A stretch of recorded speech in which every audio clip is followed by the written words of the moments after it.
This is a reading from the Notebooks by Maria Valtorta, 1944, August the 19th. Yesterday was the third Friday of Our Lady of Sorrows, and Jesus took care of having me observe it, though I sought him desolately. In the great sadness of memories in these days, Jesus, the only medicine for my sadness, did not let himself be found. And I have remained crushed by this solitude. And I still am, for he does not make himself felt with his comforts, even silent ones.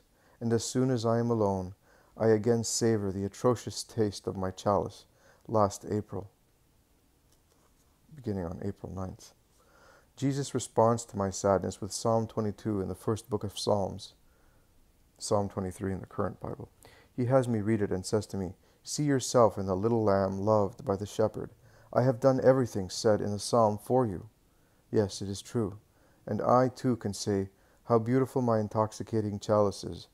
Even in its bitterness, it is beautiful and intoxicating, for on its rim I find the taste of the lips of my Jesus, who drank from it before me." Pain is more inebriating than joy when it is the pain of Christ, and I can say that I am really inebriated with pain, for it is so acute that without an act of mercy by God, it would make me lose my wits. The effort to go on hoping against all possibility of hope is an effort that consumes, and yet I want to say, and say so firmly, believing it, "Your mercy will follow me all the days of my life." Psalm 23, verse 6. And hope even more than that not for many years, but eternally, I shall dwell with you, Jesus. But hasten to come and take me, for this passion is too long for my poor strength. Jesus says, "Right. I know, O Lord, that the days on which you have me weep more are the ones in which you have me gain more. Thank you then for having me weep. I know, O Lord, that the days on which you have me suffer more are the ones in which you have me relieve the pains of others more. Thank you then for having me suffer.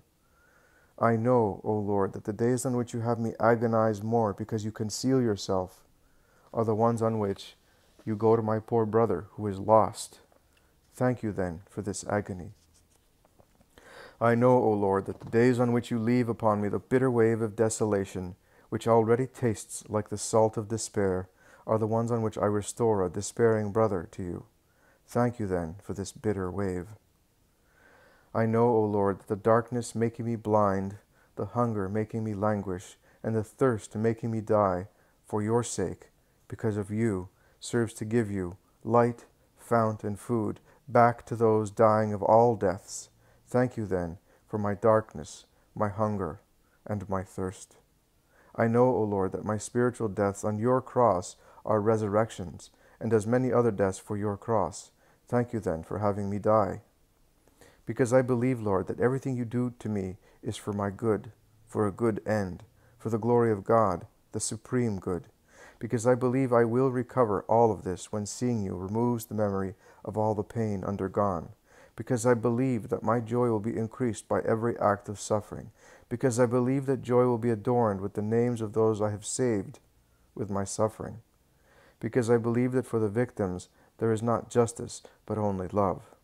Because I believe that our meeting will be a smile and a kiss, your kiss, Jesus' love, which will dry away every trace of my tears.